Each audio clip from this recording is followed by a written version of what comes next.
Hey everyone, today I really wanted to talk about radical hope and the importance of having a commitment to hope, because I'm sure you're all just as sick and tired as I am of constantly being inundated with so many messages of what a dark and horrible place the world is supposed to be, and from climate change and poverty and inequality, political powers are doing absolutely nothing about these crises. Every time we go on our phones, it's this portal for news-induced despair, and I feel there's this sort of collective depression, this apocalyptic sensibility that we're constantly inundated with, this sense that we're all doomed and there's absolutely nothing we can do about it. And at the same time, suffering is fetishized and hope and optimism is seen as naive and delusional. And I know a lot of people are probably thinking hope is just an abstract, unimportant emotion. Why are we talking about this? But I think that hopelessness is actually a powerful political force, because the extent to which we're likely to try and create a better world is to a large extent contingent upon us believing that a better world is possible, believing that it's worth engaging in some capacity.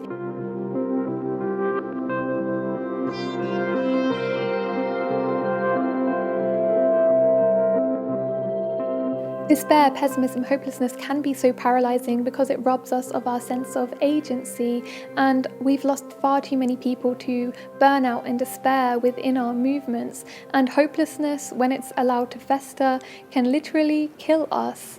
And when I talk about hope, I'm not talking about mindless, passive compliance or toxic positivity or suppressing all of our emotions.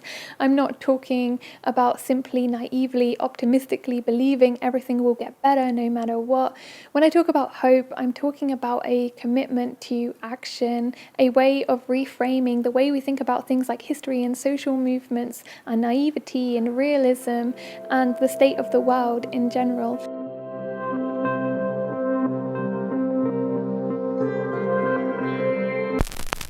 Hopeless people are naive and deluded. All evidence shows that the world is this terrible, dark place, and people who have hope and optimism are just too brainwashed to acknowledge the truth. I think simplistically disparaging all forms of hope and activism as naive and deluded is often rooted in fear, because white supremacist capitalist patriarchy is constantly teaching us to be in control, to have dominion over our emotions, to suppress all of our feelings. So we use nihilism as a form of escapism and avoidance, a sort of self-defense mechanism, or we might use perfectionism as a form of self-protection, because if it's not perfect, then we might as well disengage altogether. And often I think the people who are most interested in constantly pointing out all that is bad in the world are more interested in trying to show how intellectually or morally superior they are to everyone else. And you, naive little girl, you just don't understand the gravity of the situation. If we convince ourselves that the world is doomed, we essentially relinquish ourselves off of any burden of having to try and make the world a better place. Despair has a blueprint, we know where we're going to go, so in a way it's much more comfortable, we're in control, it feels safer. Whereas when it comes to hope, we open ourselves up to the vulnerability of disappointment and the vulnerability of failure. One of my favourite quotes ever is by the author and activist Marianne Williamson, when she said that our greatest fear is not that we are inadequate, our greatest fear is that we are powerful beyond measure. And this really stuck with me, because I do think it is easy to think that we are powerless, because we can flee the anxiety of having to live up to our potential. It's much harder to grapple with the fact that we might have the power to radically transform the world. I bring all of this up just to say that I think hopelessness often actually has nothing to do with what's going on in the world, but it's a mask for something deeper. So I think it's really important to ask ourselves, where does our hopelessness come from? Is it a self-defense mechanism? Are we afraid of failure? Are we afraid of stepping out of the conventional box? Is it a lack of humility? Or are we afraid of what our true potential could be if we really radically allowed ourselves to imagine that we could be powerful beyond measure?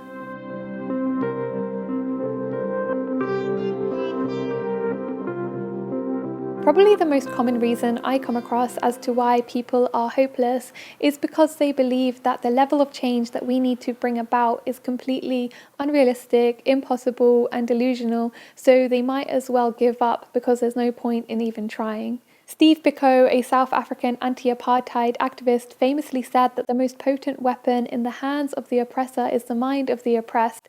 And from nuclear destruction to climate destruction and the AIDS pandemic and bubonic plague and the Cold War, we have constantly been made to feel by the powers that be that our lives are essentially over, because in order for them to remain powerful, they've got to make us feel powerless, because if we're empowered, we're dangerous.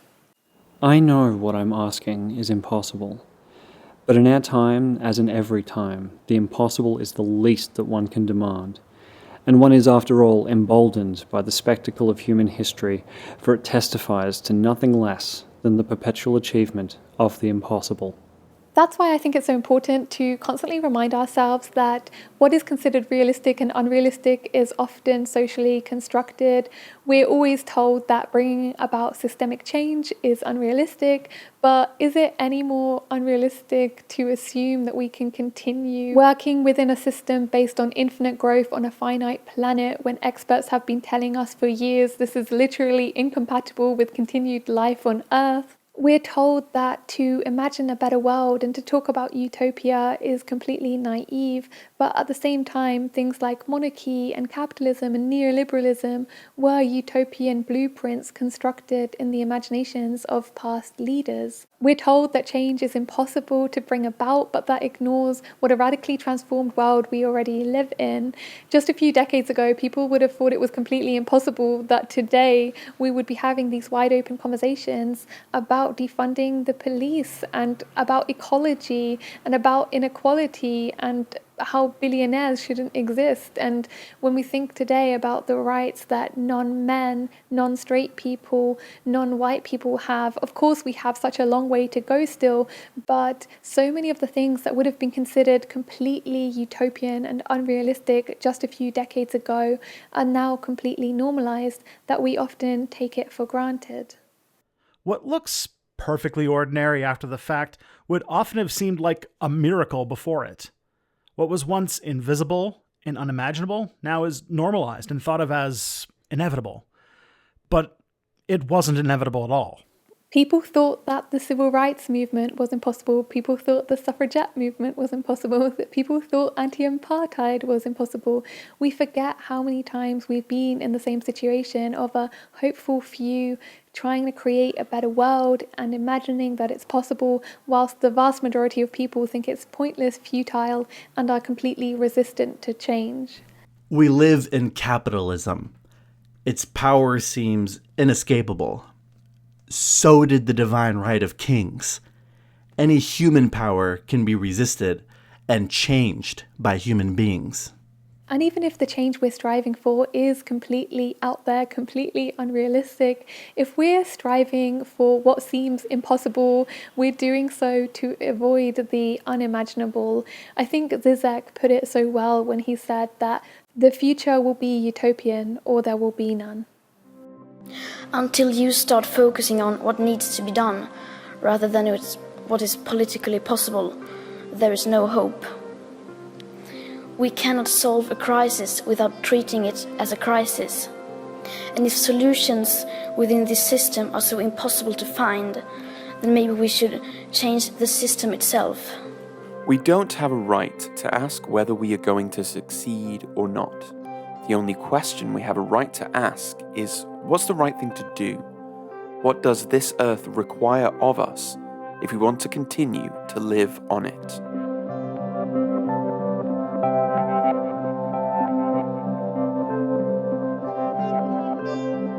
Many people are hopeless because they say that all attempts to create change throughout the past have been complete failures, and history has shown that we cannot bring about the level of change that we want to attain. And often they will adopt the media narrative that's constantly discounting the impact that activists have. Anything that isn't achieving all of its intended aims is often seen as a complete failure, and sometimes even when we have had successes, people spend more time complaining about all the failures within those successes than actually celebrating the victory that it is. I think that we need to completely reframe the way that we think about failure and the way that we engage in social movements, because yes, so many of the actions that we take will be temporary, unfinished, or compromised in some way. But even within these so-called failures, there are victories to celebrate. For example, some people talk about the BLM protests as this total failure because they didn't achieve all of their intended goals, but amongst other things, they brought analysis of white supremacy into mainstream discourse, which has now helped shift the discussion on what's happening in Palestine significantly. The Iraq war protests were seen as this total failure because the war continued, but it did lead the Bush administration to decide against the shock and awe saturation bombing of Baghdad, saving thousands of lives. Even on a smaller scale, I've been a part of a few social movements that weren't technically successful, and many of the organizers have now completely given up, thinking that change is pointless and futile, but they will never know how much their passion moved me to want to try and create a better world, the unconscious spiritual and emotional impact those protests had on me. I think it's really important that we're able to really celebrate the tiny and temporary victories that come along as the successes that they are, without stopping, still continuing, but knowing that there are successes even in things that don't achieve all of their intended aims. And in the same way, I think it's also just important to have a sort of playful relationship with activism. Try again, fail better. We are constantly taught to think of the past as just a collection of failures and defeats, or we have this image of some golden age now inevitably lost. This kind of thinking doesn't leave much room for thinking that there is any possibility for us to create a better world. When we forget just how much things have transformed in the past, it's incredibly difficult for us to imagine that they are transforming now or that they can transform in the future. So the ways we talk about our past and about history is really important because it really shapes what we can and will do now. Who controls the past controls the future. Who controls the present controls the past. History, today a convenient mythology regarding the greatness of kings, of notable personalities, of parliaments, must be entirely recast from the popular point of view, from the viewpoint of the work accomplished by the masses in the phases of human revolution.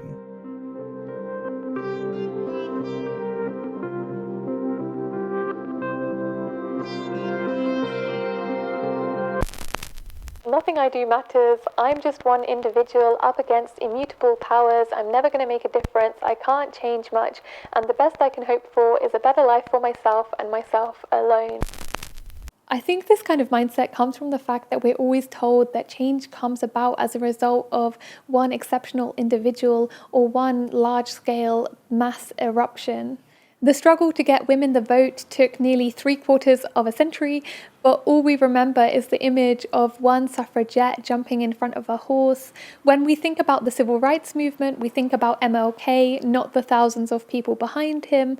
When we think about the climate justice movement, all we tend to think about is Greta Thunberg. The fact that we're constantly inundated with hero movies and the idea that some tech bro will save us from the apocalypse also contributes to this pervasive idea that change happens as a result of exceptional individuals.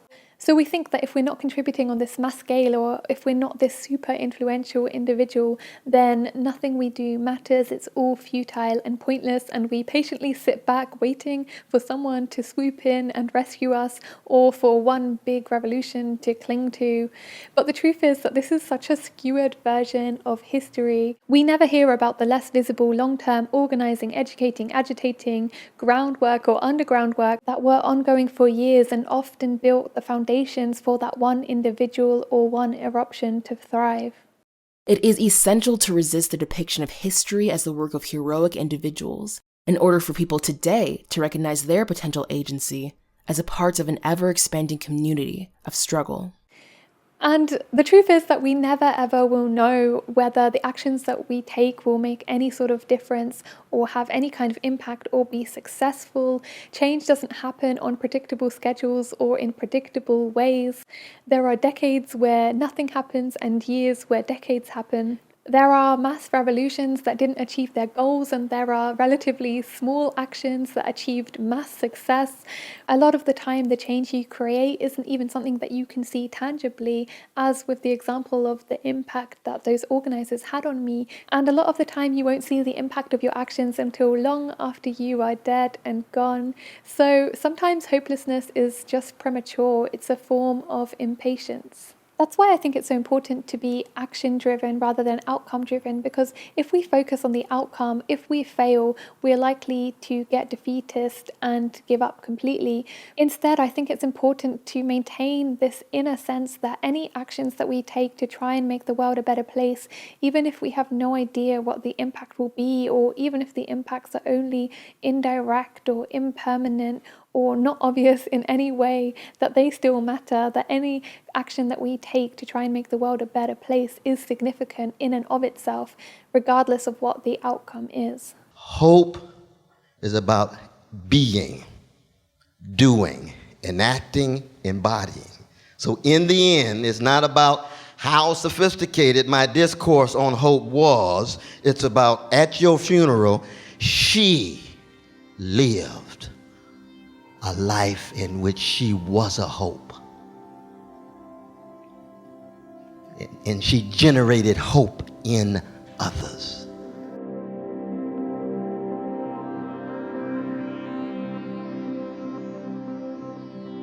Some people view pessimism and despair as solidarity with the oppressed. They say, how can we possibly have joy until everyone has joy?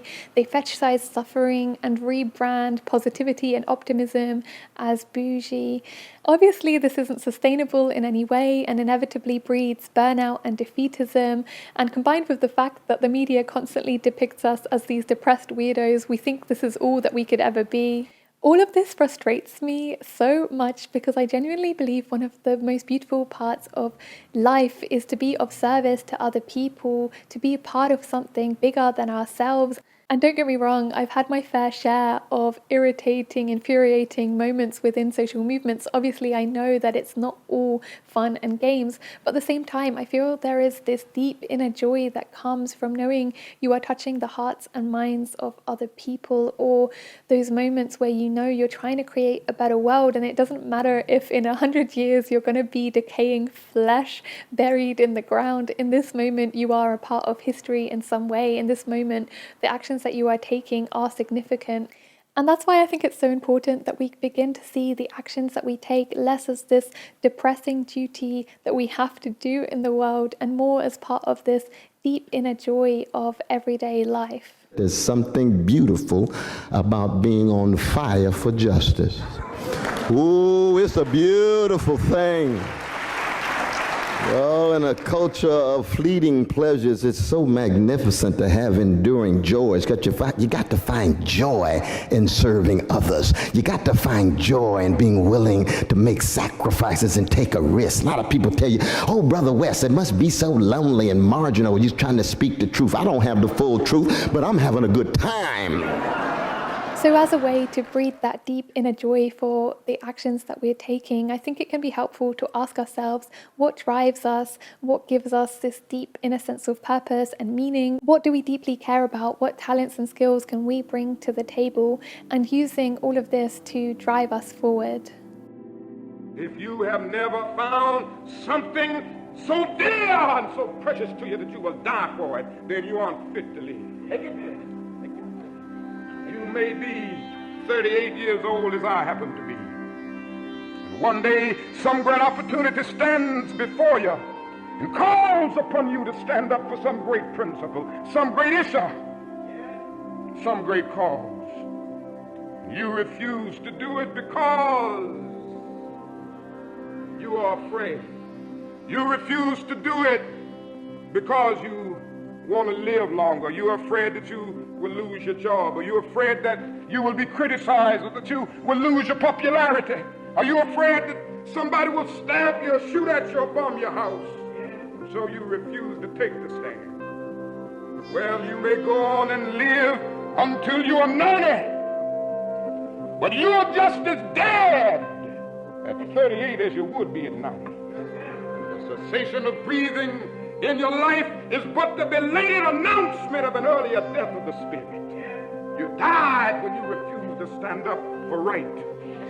You died when you refused to stand up for truth.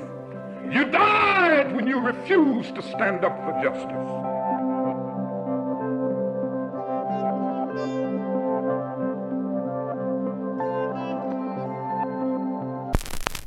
Humanity is inherently selfish, destructive. We are all parasites on earth, and the world is a dark place, and anyone who has hope is averting their gaze from this terrible reality. I'm not going to try and argue against the idea that humanity is inherently evil, because I could point to so many resources and books that do this so much better than I could. But ultimately, I think that this worldview doesn't come so much from the fact that people actually genuinely believe there is an evil, unchangeable core to humanity. I think this worldview mostly comes about when we are fixating far too much on all that is terrible about the world, to the point where we hate each other and we hate ourselves and we hate the world. We often fixate so much on the problems that we can't see beyond them. We need to be aware of all the suffering and the damage, but we can't present it as all there is. And that's why I think it's so important to focus on what we are preserving, not just what we're fighting against. Because yes, life is brutally painful, but it's also extraordinarily beautiful. And that's why I like to look at the world with a sense of childlike wonder and curiosity and playfulness, because when I'm thinking about the beauty of all the trees and the sunsets and the sunrises and the different cultures and species, it honestly blows my mind, and it ignites this fire inside of me to want to do all that I can to make sure that it all exists and it's all thriving in years to come. Finding ways to cultivate that sense of wonder and joy and curiosity and playfulness is going to look different for everyone. For me, it really helps to get out into nature, to have strong connections with people, platonic love, and doing rituals to connect to my ancestors and meditate and visualize. All these things are incredibly helpful for me, but no matter what this might look like for you, to avoid defeatism and hopelessness and disengagement, I think it's so important to never lose sight of the beauty of the world, even in the destruction.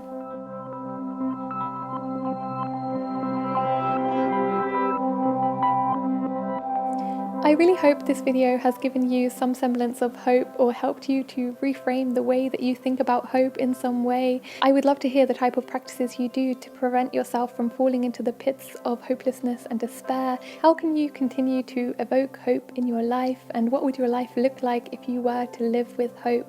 Over on Patreon, I just made 2 videos where I talk through the questions that I ask myself on a weekly basis as part of my weekly self-reflection, to reflect on how I'm doing in terms of personal and collective liberation, and to reset for the coming week ahead. So if you want to see those questions and see me talk through my answers to all of the questions, I have that over on Patreon. Also on Discord, me and Mexi and all the people that are patrons had a discussion about radical hope. So if you want to be part of these community calls, then yeah, please consider signing up to my Patreon. Also, if you want some positive leftist news to give you optimism and hope, I'd highly recommend checking out Positive Leftist News by Mexi.